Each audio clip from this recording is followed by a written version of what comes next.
Спасибо большое. Привет. Добрый день.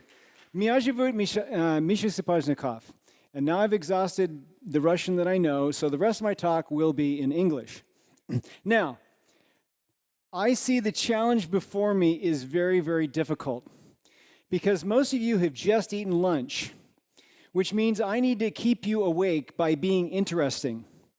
If I was sitting down there and one of you was speaking, you would have a very, very difficult task to do that because I tend to fall asleep after lunch or want to fall asleep. Hopefully, I won't fall asleep up here. It won't look good.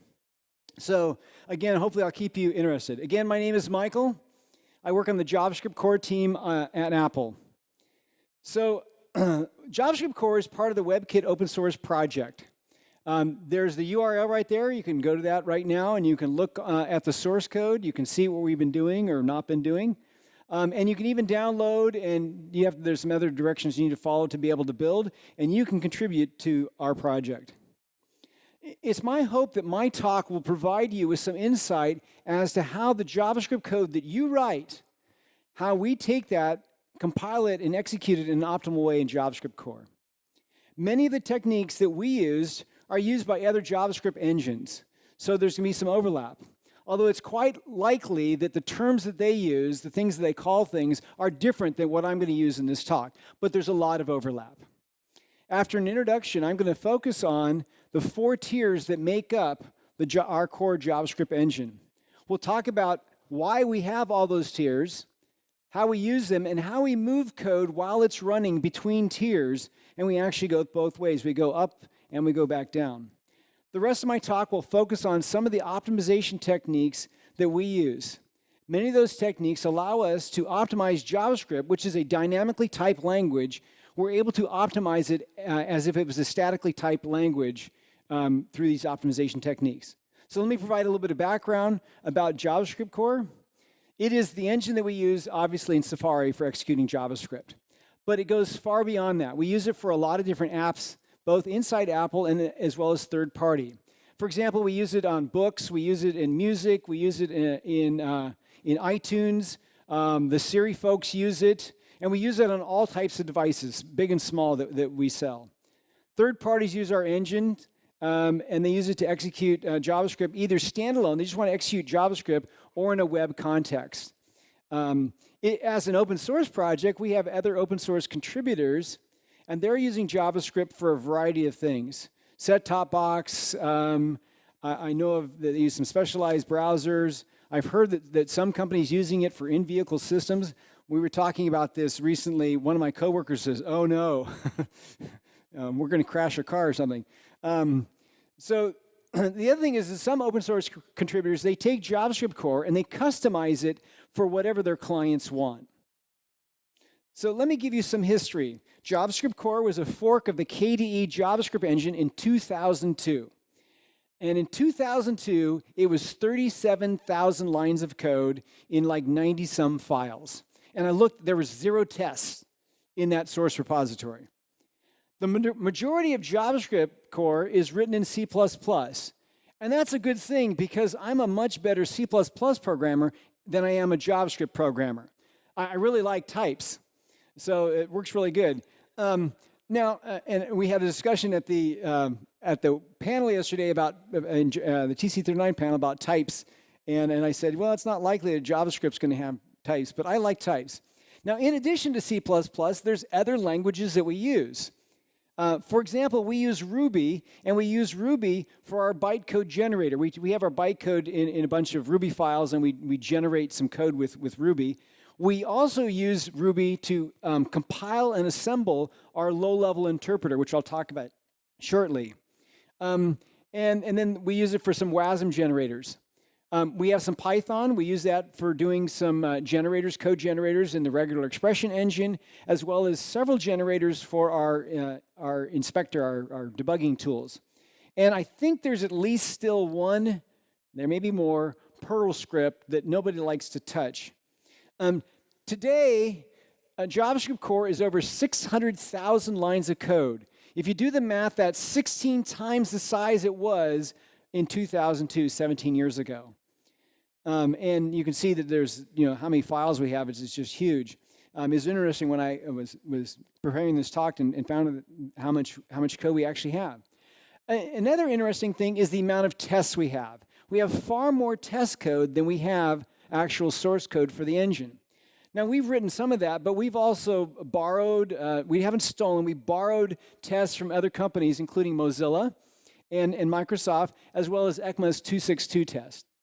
And those organizations are actually pleased that we do that because it allows the engines to be compatible. And I know that other engines use the tests that we've written as they test their products. So there's some cross-pollination, and it's done intentionally so, and with everybody having an agreement. We also have a wealth of performance tests. We want to make sure that as we do our development, that we don't regress in our performance, and in fact, we improve in our performance. There are some high-level benchmarks, and there's a lot of micro benchmarks, and we're concerned about all of these. And we also have some memory benchmarks. We want to make sure that our use of memory is not growing and actually is shrinking. So that's some background about JavaScriptCore. So this is about the extent of the kind of functions that I write in JavaScript. No, this is a simple function that I'd like to use for this talk. It's very simple, but it can point out some of the various optimizations that we do in our engine. And if you and I look at this simple function, we're going to say, okay, it's very clear. We're going to add two numbers. We're taking an argument, and we're going to use that to create a sum. Very, very straightforward. But JavaScriptCore or any JavaScript engine cannot do the kind of reasoning that we're doing. We look at the name of the function, add to. We look at the property. It's called sum, and there's one statement where we're doing an add. JavaScript engine cannot do that kind of reasoning. The rules of the language tell us that we must look at what we're doing with the plus operator. The plus operator is arithmetic addition, and it's also concatenation. So the engine needs to do completely different reasoning than what you and I do. And if it's a string, it's not just taking concatenate a string. If one of them is a string, we now need to take the other argument and possibly do some conversion, maybe a two-string call. Or if it's numbers, we need to do a value of. It's more complicated than just taking the two values and putting them together. So we want to run this code, obviously, efficiently in a JavaScript engine, but we can't until we know more about the types used when executing this function. So let's look at how JavaScriptCore looks at this function. We compile this function into bytecode, which is shown on the right. The way you read our bytecode is very similar to an expression. Think of the first operand of a bytecode as the left-hand side of an expression. And then every other operand, if there's more than one, as the inputs into that expression.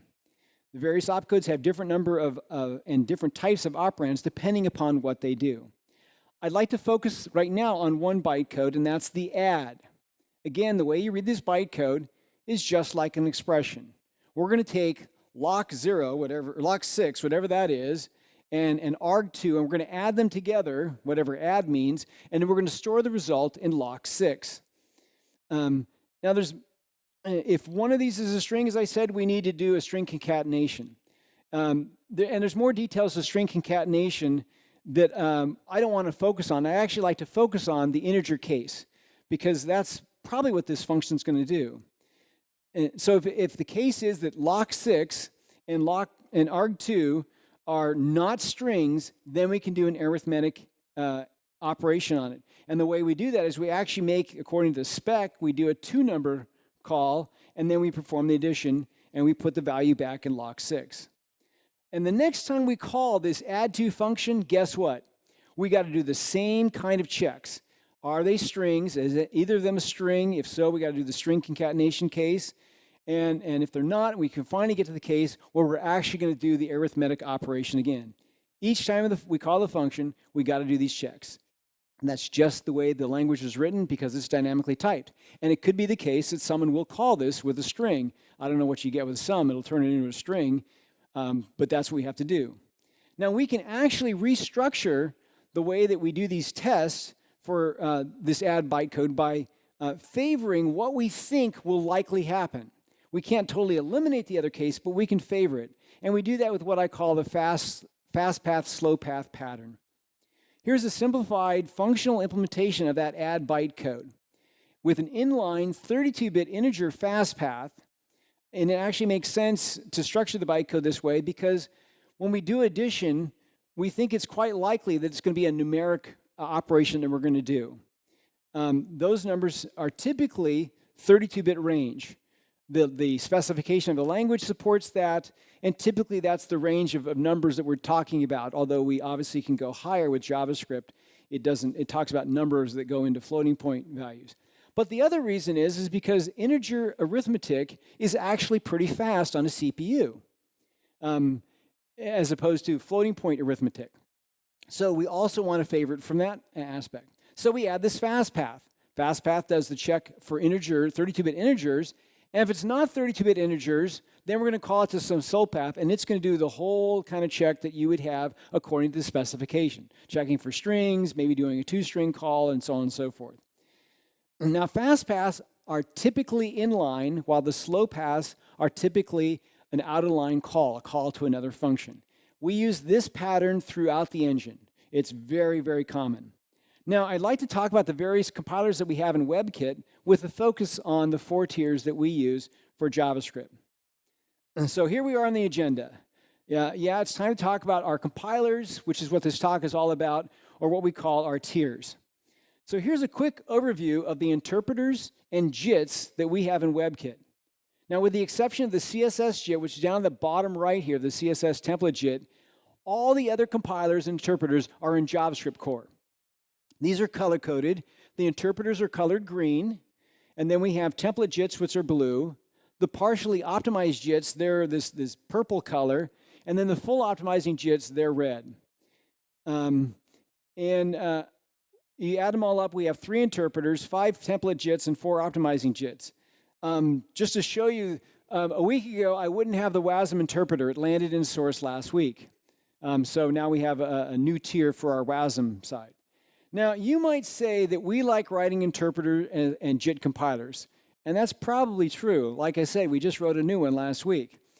For the rest of this talk, though, I'd like to focus on the 4 JavaScript tiers. Starting from the left, you see that we have the lint. Lint stands for the low-level interpreter, and it's an interpreter, as its name says. And then we have, there in the blue, we have the baseline JIT. It's a template JIT. The third tier that you see over here in the purple, that's our DFG, or data flow graph JIT, and it performs some optimizations. And then you have the FTL, which is faster than light. I didn't name these. Faster than light, which is a fully optimizing JIT. Now, the interpreter should be self-explanatory. What it does is it loops over bytecodes. It takes the bytecodes. It then takes and implements or executes what that bytecode's supposed to do. And when it's done, it goes on to the next bytecode. And it does that over and over again. It's pretty boring, actually, what its job in life is. And it's very, very close to what you see in the spec. Our bytecode doesn't completely follow the ECMA 262 spec, but it's pretty close to following it when it goes and does its execution. The baseline JIT, which you see in blue, it's a template JIT. And what I mean by template JIT is it's very much like the interpreter, except for it's generating specific code for each bytecode in the program. The machine code that it generates is usually the exact equivalent to what you would see in the lint. Same kind of things are generated, and generated instead of interpreted. It again uses that fast path, slow path pattern, and in fact, we are sharing slow paths between the lint and the baseline JIT. Saves us some coding. The baseline JIT has a few simple optimizations, and as a result, it is very, very fast to generate code. It's obviously our fastest JIT. Our optimizing JITs perform many kinds of optimizations, and some of those are JavaScript specific, and other of those are just generic programming language type optimizations. The DFG doesn't do as many optimizations as the FTL. We want the DFG compile time to be smaller, but we do want to get JavaScript executing in an optimized compiler fairly quickly, so we're making some trade-offs there. And then we have our FTL, which is over here on the right-hand side in red. That's our highest tier, which we perform full-level compiler optimizations. Now let's think about these 4 tiers in a different way. If you look over here on the left, you have latency being low on this timeline. Latency is low, and throughput is also low. our lint is the lowest latency of any of the tiers. In fact, it can interpret the bytecode we generate directly. We don't have to do anything to that bytecode. It's immediately executable by the lint. It also has the lowest throughput, so we don't want to stay there long if we have code that runs a lot. On the other end, on the right side, I got two screens, I'll point at both of them. On the right side, we got our FTL, and it's the highest throughput tier that we have. It's the best JIT we have. But it also has the highest latency. That is, it takes the longest time to compile code for that tier. And so we only want to execute code that we know needs that optimization in the FTL. Now, when code runs a lot, we call that hot code. Java, I think, started this term maybe before that. And so hot code we want to have run in the FTL, as I said. But the engine has no way of knowing ahead of time whether code will be hot. It just can't know. In fact, it's often the case that the code execution patterns, the hotness of code, changes as that code executes. Think about, you have a main loop. That's probably pretty predictable that that's going to be hot code. But then you have other code that, depending upon what the user is doing with your application, that's going to be hot for a short period of time, and then it will go cold. And so there's some ebb and flow in how code is running in the system. And we want to take advantage of that after we know that that's happening. So code that originally starts in the lint, it will move up as it gets hot. It moves basically to the right, tier by tier. There's also times, surprisingly, when we move code from the highest performing tier back to a lower performing tier, and we'll talk about that later as to why we do that. So, you've written some JavaScript code, and how does it get converted? How does it get run in our engine? So I'll give you a high-level overview. So parser looks at that code, and we go to a byte compiler. Parser generates AST, then that goes to the byte compiler, and we generate some bytecode. And as I said, we can immediately take and start executing that code in our lint, our low-level interpreter. And after some time, the code gets a little warmer. Not totally hot, it gets warmer, and we'll compile it with our baseline JIT, and we start running it in that tier. And as it warms up even more, we can go to our DFG. There's some optimization that we do, and we run in that tier. And then ultimately, for really hot code, we compile it again. This time, we compile it in our FTL, and it has more optimizations than the DFG, and we run it there. I'll get into more details as to how this works. So, now let's move on to some of the techniques we use for optimization. Some of the bullets I put here are not optimizations, so I may be lying to you just a little bit, but they're techniques that we use that feed optimization. They enable optimization. We'll start with execution counting, which is not really an optimization, except for it's how we trigger things to move to a higher tier. We count how often code runs, and both as a function and if it has a loop, how many times through that loop. And we use those counts to trigger when we move to another tier. We call that process tiering up. Tiering up. So here are those thresholds. Each of these is a transition from one tier to its next adjacent tier. So the threshold from going from the lint to the baseline is 500. The threshold to go from the baseline to the DFG is 1,000, and then it's a huge number to go from the DFG to FTL, it's 100,000. Now let me mention a few things about these counts. First, as I said, we entering a function, and each time you go around a loop, both of those are counted. We actually place a much higher weight on a function being called than going around a loop. Whenever you enter a function, we're going to increment the count by 15. Whenever you go around a loop, we're going to increment it by 1. So we have a weight of 15 times entering a function versus going around any loop that's in that function. We also adjust these thresholds for several different reasons. The most important one is based upon the size of the function. Turns out that as you move to the right in our tiers, our DFG and FTL, it's not linear time like it is with our baseline to do the compilation. It's actually quadratic or more, given some of the algorithms we do in optimization. So if we have a really, really large function, yes, we're willing to compile it, but we want to make sure it's worthwhile to spend the time to do the compilation. And so we use the size of the bytecode to determine how much that threshold should be adjusted by. So basically, we don't want to tier up unless we think it's going to be worth it. Back to our simple example.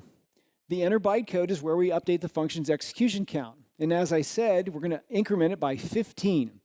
And then we check it, and each tier's got a different check. Remember, they have a different threshold. Each tier is going to check against their threshold. If it's above their threshold, then we're going to start the process of tiering up to the next tier. Every tier updates and checks the execution count as the function's entered, and it also checks on looping. So every time we loop, we also do the same kind of add one, and then we do a check there as well. Now, it turns out that not every tier checks against a threshold because the FTL has nowhere to go. So it increments, but it doesn't check against the threshold. There's nowhere to go. There's no other tier after that. So let's see how this works as we execute code. So I took that simple function, and I took the body of that simple function, and I put it in this loop. And the reason I did this is if I had that function, and then I had some function or some code that called that function, both the function and the program that's calling it would both tier up simultaneously. And I didn't want to have that in this slide. I just wanted to show tiering up one block of code. So I just put it in there so we can see how we tier up with just one block of code as we're going. So we start running this code, as I said, in the lint. And we're merrily running away in the lint, and we're doing increments of counts. When we do the loops, we reach 500, and we're going to start on a different thread, on a concurrent thread. We're going to start a compilation of our baseline JIT. But we don't stop there. It's concurrent, so we let it continue to run in the lint while that compilation occurs. And at some point, and with the baseline, it's actually pretty quick, some point that compilation is going to finish, and we can start execution. We'll transition to the baseline generated code, and we start running there, and everything's great. Oh, but then we're in the baseline, and now we reach the threshold of 1,000. And we repeat the same process. We start a concurrent thread now, this time with the DFG. We do a compilation there. While we're continuing to run in the baseline, we then start using the baseline, the DFG code. We reach the threshold again, this time of 100,000. We start a compilation on another thread, and then we transition to the FTL. And we're going to stay running the FTL with this code. So last week, I took this code and I turned on our counts, and this is what I measured. I measured about a quarter of a millisecond to do that baseline compile. It took us almost a millisecond to do DFG compile, and then the FTL took a millisecond and a half.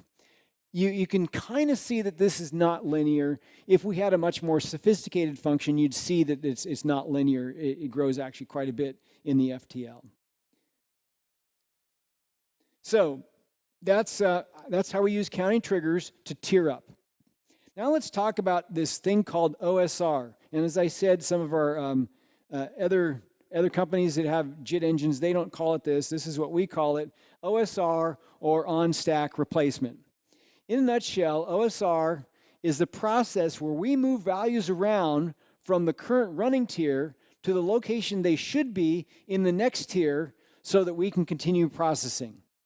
For the lint and the baseline, the values are exactly where the bytecode, the compiled bytecode, says they should be. There's nothing we need to do. We can take and move between the baseline and the lint either way with no effort whatsoever. We just jump to the equivalent bytecode location in each of those and we're fine. But with our optimizing tiers, they put values in registers. They eliminate values because they determine their constants. They move values together when they figure that, okay, these registers or these values are redundant. And so then we have some work to do. And it turns out that all of this transitioning makes OSR a hard problem to solve. Let's go back to our example, and we'll look at how we do this. First of all, looking at the values we need to worry about. We have a stack-based machine, but we don't push and pop while we're doing executing. We allocate a stack frame when we enter a function, and we use that stack frame for the duration of the function. We have these values here. There's loc4, loc5, loc6. That stands for local number 4, local number 5, and local number 6. Takes up less space just to use LOC instead of local. Those are locals that the bytecode uses to do its operations. The bytecode generator allocates those locals for its various operations that it does. And then you have arg1 and arg2. Those are the two arguments to this function. So we have 5 values that we're going to allocate on the stack. And as I said, for both the baseline and the lint, those are in the stack in locations that are defined by the bytecode. So let's see what happens when we tier up. Let's suppose that we are tiering up from the baseline. So we're past the lint. We're now in the baseline, and we're going to go to the DFG. A little more complicated case. So we have what the stack looks like when we're in the baseline, and you see that it's the CPU stack there, and you can see the bytecode. Now it turns out that I've grayed out loc4, loc5, and loc6 because we're at the first bytecode. We've done nothing with those locals. They don't have any value yet. Basically, they're undefined. So the only ones that are alive are the 2 arguments. Now the DFG is a little bit more involved here. Again, it has those 2 argument values, but it found by looking at the bytecode that local 4 and local 5, they're the same thing. It doesn't need both of them, so it eliminated one of them. It also decided that loc4, it can be in a register, it's short-lived, and loc6, it put in a stack, but it put it in a different location than where we had in the bytecode. So what we do, it's like a deck of cards. You shuffle things, and you take things out of, in this case, on the left, where the baseline JIT put them, and you put them in the right locations for the DFG. In this case, during OSR entry, it's actually pretty straightforward because none of the locals are live. We're just going to put undefined in the appropriate areas for the DFG, and the arguments are actually in the right place. That's where the DFG expects them to be, so it's actually pretty easy when we do an OSR entry at this point. When we're at a loop boundary and we do an OSR entry, it's much more difficult. So anyways, we move things where they need to be, and after they're there in the right place, we then jump to the appropriate location in the new tier, in this case in the DFG code, and we start running. Now, as I said, there are times when we go the opposite direction, that we go from one of the optimizing tiers back to one of the non-optimizing tiers. So why would we want to do that? We got code running in our best engine, for example. It's in the FTL, and now we want to take and we want to throw it back to one of the slower tiers. To answer that, I'd like to go back to that fast, slow path slide. Now here we have, we did the check for integers, and if they're both integers, we do something inline, otherwise we call out of line. And it's really good. We can directly do that integer arithmetic if everything's right, and if it's not, we just call it the slow path. Now let's switch things around just a little bit. Let's take and invert those checks, and instead of calling a slow path, let's exit. Let's go to an unoptimized tier. What does this allow us to do? It allows us to not have to worry about the slow path in our optimized tier. But more than that, it allows us not to worry about future checks on that type. We've basically taken the problem of the slow path and we've given it back to one of the non-optimized tiers. Some of the other engines, they call this de-optimization.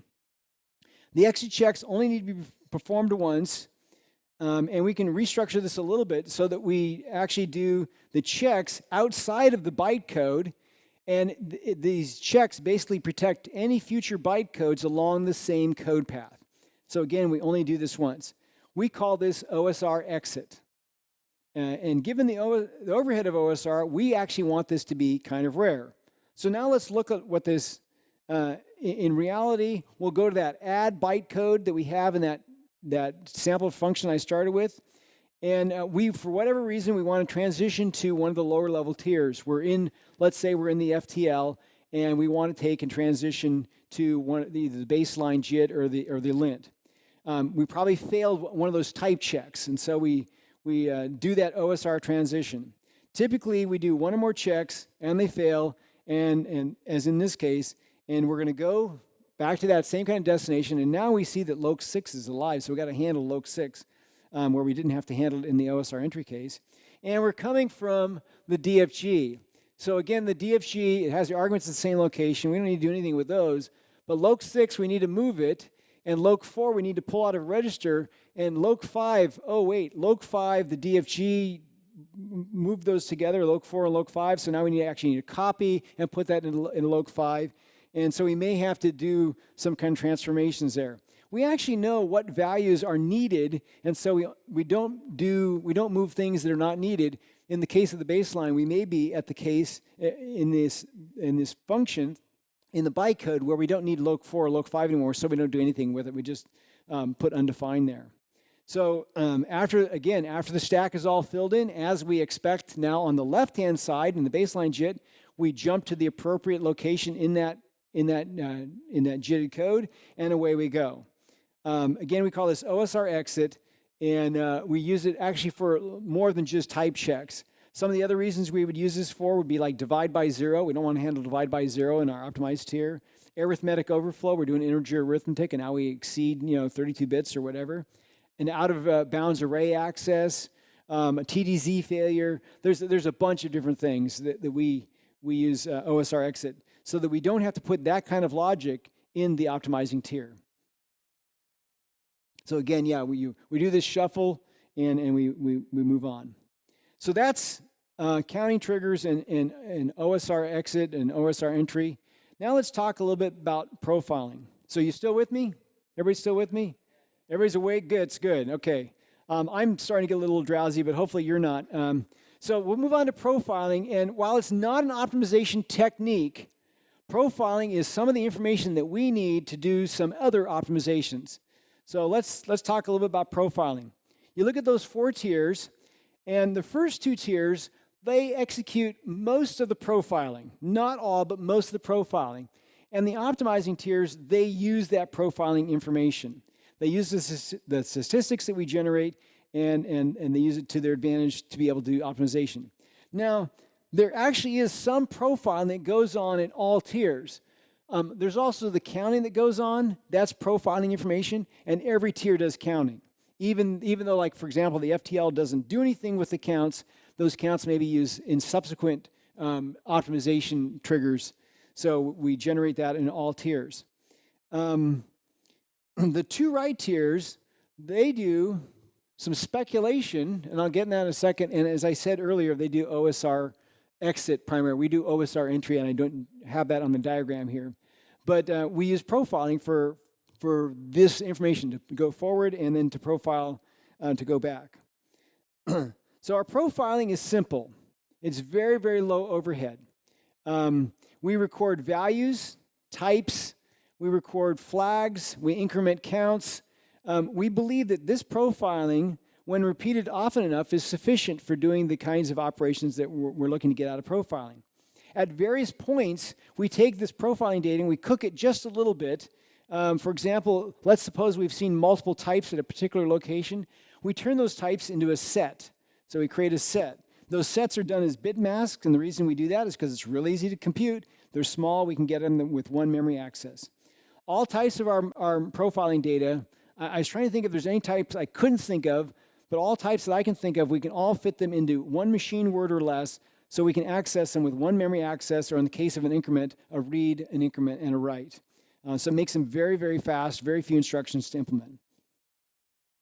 These are basically the 6 buckets of the kinds of profiling that we do. I don't want to get into all of these because of the intricacies of some of them, especially when we talk about watch points and exit flags, but I'd like to provide some detail for the first 4. Value profiling is where we record the value of operations, of results, surprisingly also the functions we call. Those are value profiles. And we profile those, and like I said, we take and distill those down into sets of information. We have targeted profiling for arithmetic values. It's special profiling for arithmetic values. Value profiling allows us to make some inferences that we use about what we expect to see in subsequent execution of the same operation. These profiles are basically stored reference to the bytecodes where the profiling happens. For inline caching, and I'll get into a little bit later what inline caching is all about, we record the shape of an object. So you have some object and you're doing accesses to that object. We record the shape of that object, as well as, if we know it, the property you're accessing on that object.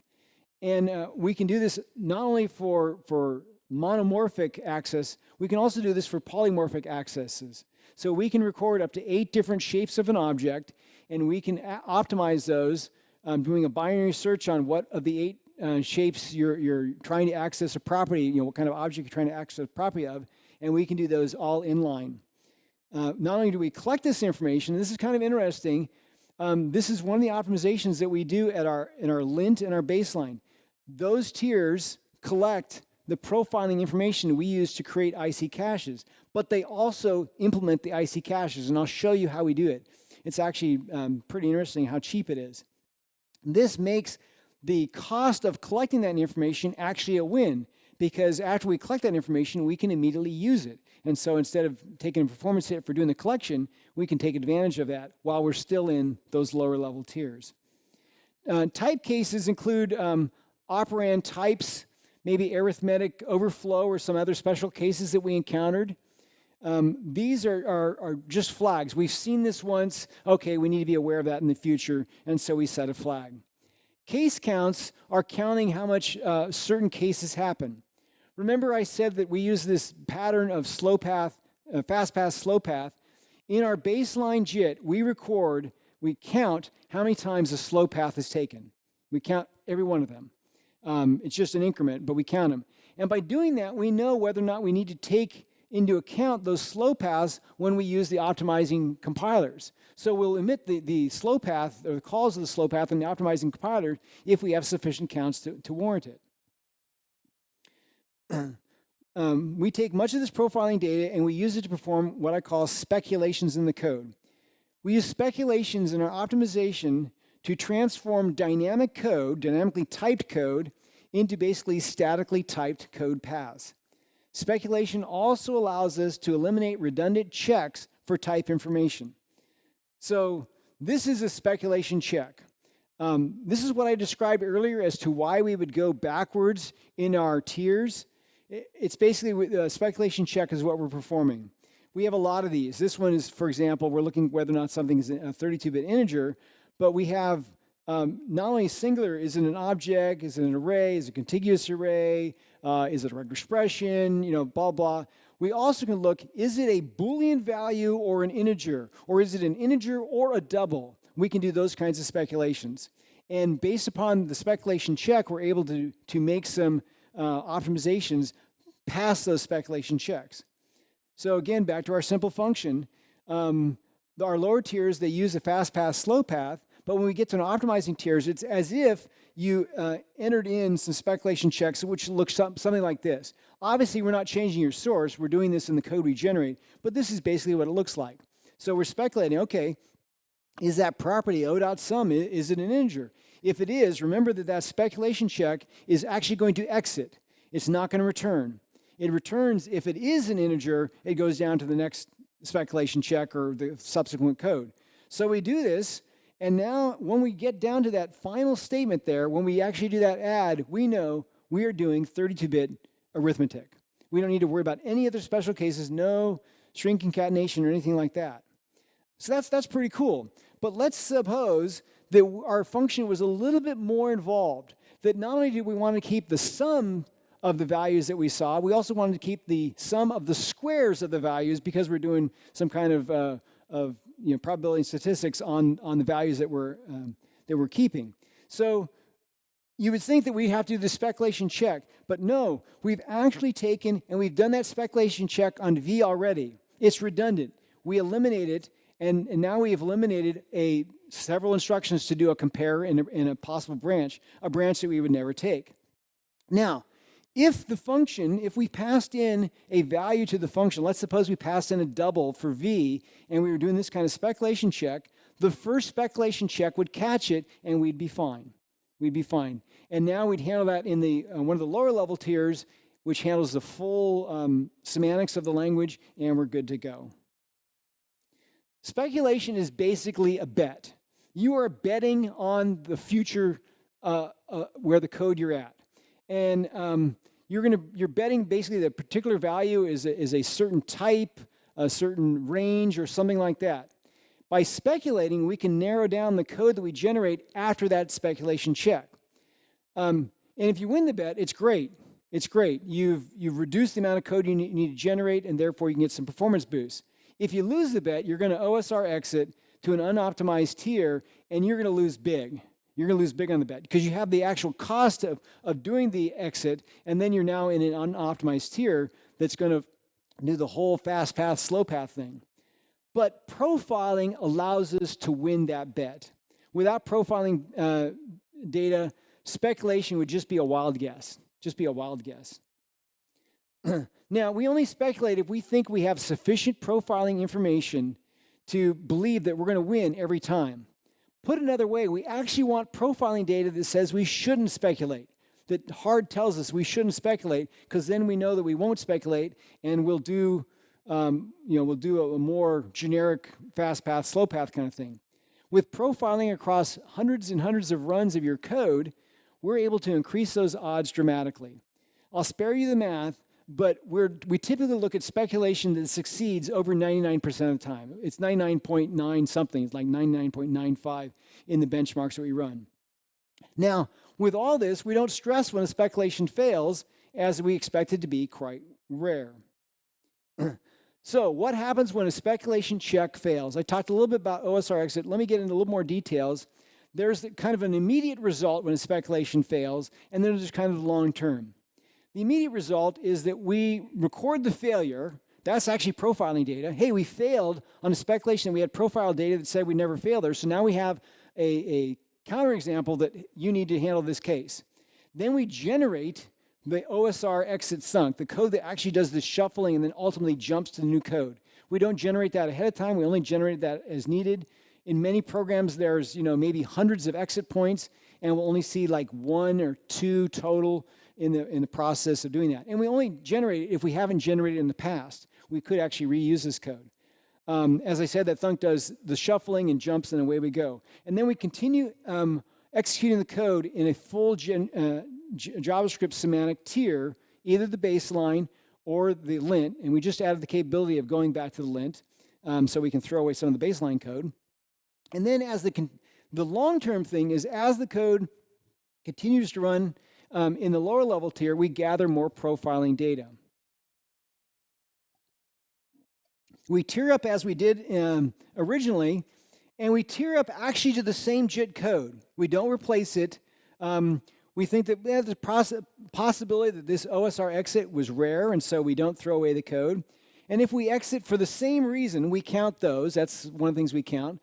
Then we're going to throw away that code. We're going to take the profile of data that we've acquired since then, and the next time we generate that code, we're going to generate it a little bit differently, and we're going to handle the case that caused us to exit. So this is the long-term thing, but we will tier up again, and it could be the case that we tier up, OSR exit, tier up, and we'll do that 3, 4, 5 times. We'll generate, throw away that code, generate some new code the next time we tier up. So let me talk about one more specific performance optimization. We want to take the generic property access and we want to make that optimum. We want to use profile data to tell us how we could do that in a very fast way, hopefully with just simple memory accesses. So let's go back to our original example. I think this is for the final time. There are 2 property accesses in this code. First, getting the value of sum, and then after we do that addition and we got the new value, putting that value back in the sum, the updated value. The object O is found in arg1. You can see that in the bytecode. And so for both of these access, we need to look up sum, the sum property. So we look up the sum property, we access it, and let's see how we can do that in a way that's we can optimize. So using generic, we've got 3 objects here, generic objects. Think of your JavaScript objects as a hash table of property name to value. That's, as you think about it, from a conceptual point of view, that's what we have.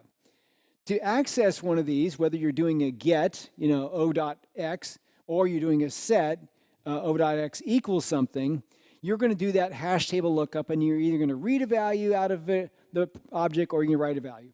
Pretty simple. Let's consider the details of accessing properties that way. Like I said, it's basically a hash table. So let's suppose we implemented this as a hash table. You got the hash table in the property, or in the object, both X and Y are in there, and you're basically going to take that object and you're going to do a hash table lookup. That can involve some pointer chasing, and you got to perform the hash.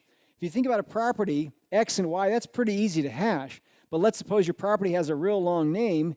Well, now you probably got to do hashing by looking every character of the property, doing some integer arithmetic on each character, Boolean arithmetic on that. And then you come up with a hash, and now you take and look up in the table, and you get the value, and oh, you're good. But that's lots of instructions.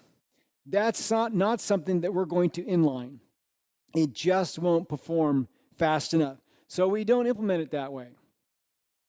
So again, instead of putting hash table in every object like this, we move to a different model where we have a common object that describes the shape of an object. We call that a structure. And the structure, it has a hash table, but that hash table doesn't map a property name to a value.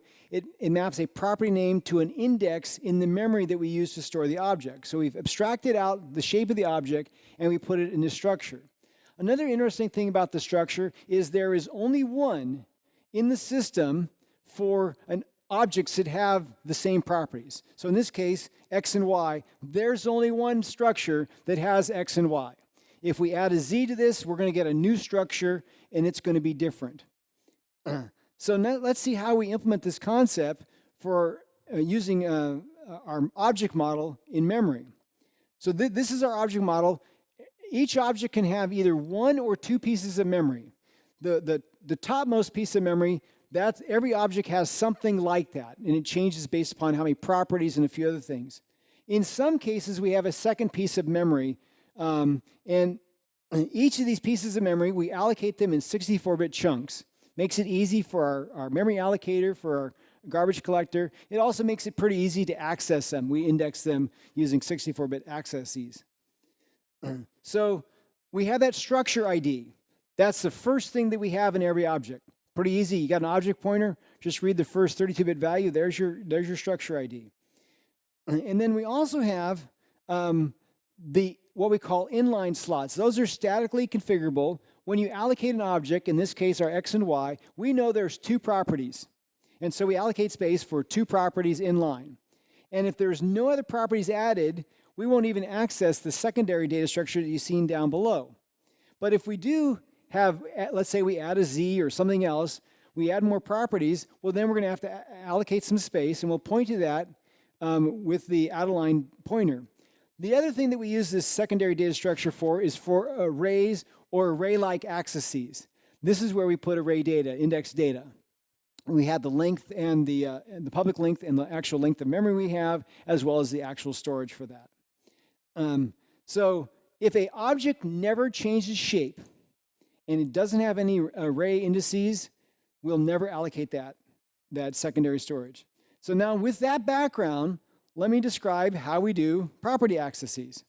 So here I got an object. It's got two properties, and we don't need that secondary storage, so we got a null pointer there. And it's got a structure ID. Structure ID of 42, and you see the two values. We don't know what the values are named, so we have to use the structure ID to look that up. And so we take 42. We got a structure table that's per VM. We look in that structure table. We find 42. Again, the structure ID is not a pointer. It's effectively an index. It's a little more than that, but you can consider it an index. We look it up, and we find the actual structure. The actual structure, it has a hash table. We call that a property table. Makes sense. And that property table is a hash table, and so it has pointers from the property's name to the index in the property. And you can see that there's inline, and we also have out-of-line indices. So this is how we access properties. And I think some of you are looking and you're scratching your head and says, okay, Michael, you said that this is how we optimize things. And there's more pointers, and there's more objects. How can we make this go faster? Did you have something funny at lunch or something? So stay with me a little bit longer. Just stay with me a little bit longer. I'm going to tell you how we can use this more complicated data structure, this architecture, to make our accesses fast. So whenever you access a property on an object with dot notation, we know at compile time the name of the property. It's part of, when we compile that statement, it's .x in this case, we know x is the name of the property. If we also know the unique structure ID of the object, then we know exactly where to find that property in memory on that object. So for this object, again, the structure ID is 42, and the property that we're accessing, X, it's found in inline storage 0. Using the fastpath slowpath pattern, we know that if we match the structure ID of 42, we just immediately read out of memory of the object inline storage location 0. And we're good to go. We call this a cache because actually what happens is the slow path is going to take and update either the data that we use for the cache or the actual code that we use for the cache. The slow path is going to update the cache. So let's look first how we do this in our interpreter. Again, this is one of the, we call this an inline cache. This is one of the only optimizations that we're doing in our interpreter. My light went yellow, so I'm going to talk a little bit faster. If you go back to get by ID, it had 3 operands. We add 2 more in metadata, the cache structure ID and the cached offset. And we set those values to 0. In the case of the cache structure ID, a structure ID of 0 is undefined. It's illegal. That says we don't have a cached value. So this is how we would set that bytecode the first time when we do the byte compilation and we link it, we end up with no caching. So we come along here and we have some object. We're going to go to access. We're not cached because that cache structure ID is 0. And so now we're going to go and call the slow path. The slow path, however, is going to take and it's going to update that metadata in the actual bytecode. So it's going to put this cache structure ID of 42 and the offset of 1. Now, the next time we go to exit, we compare, does that 42, the cache structure ID, match the real structure ID? Yes, they do. And since they do, we just take that offset and we just go and access that location directly. That's how we do it in our interpreter. In our JIT, it's very similar, except for it's with the assembly language. So this is x86-64 assembly language. If you look at the first 3 instructions, those instructions, of course you can read that. It says, are you an object? That's what it says. It says, are you an object? And if you're not an object, we're going to go to slow path and we're going to do something else. Okay? And then the next instruction is kind of curious. It says, go to the slow path. Always go to the slow path. There's not even a fast path here. Go to the slow path. However, when we go to the slow path is going to say, okay, let's access the actual object. And so before I get there, we also throw in a bunch of no-ops. We throw in a bunch of no-ops? Yeah, we throw in a bunch of no-ops because it leaves us some space to change the code later. So now we do that slow path, and in that slow path, we take the actual instructions that we just used to get to the slow path, and we change them. We convert them into a check with the structure ID with the cache value actually in the instructions. 2A hex is 42, I think. And if it matches, we then just do the same access, and we're good to go. And you actually see there's a little bit more space that we have with a few more no-ops there. And so this is the way we do in our JITs inline caching for properties. And we do this at all 3 tiers. Now, there's the case when we have more than one structure that we maybe have seen, and there's not enough space to put it here, so we'll jump out, we'll generate some new code, and we'll jump back into the same place, again, in inline cache. And as I said, we can go 8-way polymorphic in accessing objects, accessing property on 8 different kinds of objects. So there's some other compiler optimizations. I am not going to go into any kind of detail. I'm going to list them. Here they are. I'll give you some names for the ones that are acronyms. CSE is common sub-expression elimination. So we have some common code, and we eliminate the duplicates there. LICM, L-I-C-M, is loop invariant code motion. You have some statement in a loop. You guys would never write code like this, but that code never changes in the loop. We just take and move it to the top of the loop. Standard optimization technique, so you don't execute it every single time in the loop. DCE, dead code elimination. You got some code that's been proved to be dead. We just throw it away. In our DFG, this is our pipeline. We do some bytecode parsing. We then do various kinds of optimizations, and we finally generate code.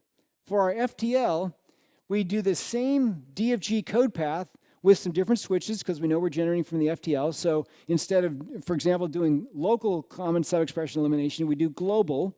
But then we feed that to our B3 tier, which is our backend for our highest optimizing compilers. That does some optimization. And we feed that into our air, which is our lower level assembly tier. And that does some optimization, and we finally get some code. So this is how we, at our highest tier, we do things. And the good news is I got 4 minutes left, and I'm at my second to last slide, so that's good. So now let's take and put this all together, and let's see what benefit we get from having all these tiers. So it was about 10 days ago, I took and I checked out our source, that version source, I built it on my system, and I ran the Jetstream 2 benchmark. And I ran it with 4 configurations. The first configuration says, okay, you can only run the lint. You can't tier up at all. Second configuration, you can run the lint and the baseline, but no more. Third configuration, you can go all the way up to the DFG. And the fourth configuration says, okay, you can use all 4 tiers as we do every day in Jobs in Safari and everything else. And a higher number is better, so you want to be further along to the right. And you can see the scores there that we got when running in each of those different configurations. So if I just add the baseline to the lint, I get 2.4 times performance that I got from just the lint. Pretty good. If I add the DFG, I get 2.2 times from what I got in the baseline. So I'm in 2.4 times 2.2. I don't know what the math is. I got the math from everything, but not the math there. And if I turn on the FTL, I get another 10%. And now you add this all together, we get basically 5.9 times, almost 6 times the performance from running just in our lint. Now the crazy thing is there's some code that you guys write that never sees anything past the lint. It's initialization code or rarely run code, and that's great because it'll actually take more time to compile than it would take to run it. But there's code, your hot code, like your main loop or whatever, they're sitting in the FTL and they're loving it. Yes, it took some time to get there, but they're running fast. So as you can see, using our 4 tiers and moving your code around in both directions, we're able to get some pretty good performance. And with that, I think I have 2 minutes left, according to this thing, for you guys to ask questions, but I'll be available in the discussions section to answer more questions.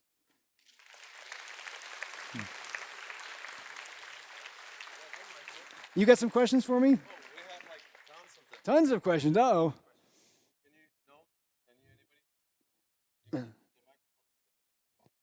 Do you want to borrow my microphone? If I could. Oh, there you're good now. It's working. Okay, we have like 1.5 minutes. So if you want to join me for a little conversation. Sure. Oh, so many questions. Feels I don't good even know where to start. One of the questions that came up is, do you think that front-end developers who use optimization tricks based on the knowledge of how the engine works would cause trouble to the developers of those JavaScript engines? I think there's probably some things that people can do, but I gave out some numbers. For example, our inline caching is 8-way. So if you have very megamorphic accesses, we're going to go to slow path on that. But I don't think that if that makes sense for the programming model you're using, it'd probably be cost you more performance to do it some other way. So we still can handle megamorphic. We just do it by making a call out. Right. So I would caution against that. The other thing is you may be trading off the benefits in one engine that would be a detriment in another engine. Another engine, yeah, So we all have to kind of play by the same rules and optimize for the same kind of thing. And we're more looking at what code people are generating than encouraging people to write code a certain way. Right. Now, saying that, we can transition between structures, but if your objects stay the same shape, that's really good. We can take advantage of that at our lowest level tiers. Yeah, it seems like many people are actually excited about the level of optimization and the performance you're able to achieve with all the work. So there are many questions that kind of go to the same direction. How do we get some feedback on how well we perform? How do we get some feedback from the engine? For example, warnings about too much de-optimization, something like D8 for V8. We have ways of generating that with some tooling that we have, but there's not a general way in our inspector to be able to see how much de-optimization occurs. We have Jetstream 2 and other benchmarks that we track.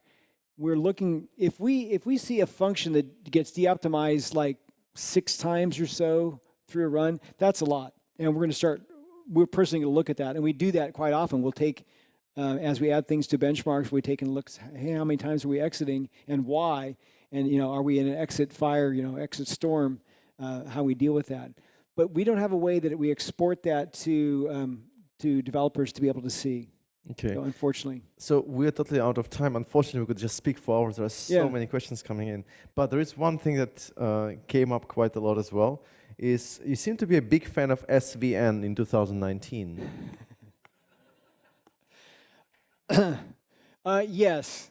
You may say no comment, of course. Well, I actually can say a comment because we publicly, my bosses, I don't know how many levels up, we've made a commitment to move to GitHub, but it's not going to happen necessarily real quick. Here's the issue. Our development tooling and our development structure is based upon monotonically increasing check-ins. And with Git, everybody loves using Git, but Git gives you a hash, and that hash doesn't tell you what the next one is. We actually have some really nice automatic tools that you can say, okay, between these 100 revisions, I'm going to do a binary search for when something broke or got fixed. And we can do that all automatically. It's really nice. So that's the biggest issue with going to Git. We're going to solve that issue in our tooling, and we're going to go to GitHub or something like that. Yeah, that sounds very exciting. Again, also thank you so much for all the wonderful work you're doing, and I think that all developers are really grateful for all the stuff that you're working on. So thank you so much for being with us, Michael. Michael Saboff, everyone. Thank you.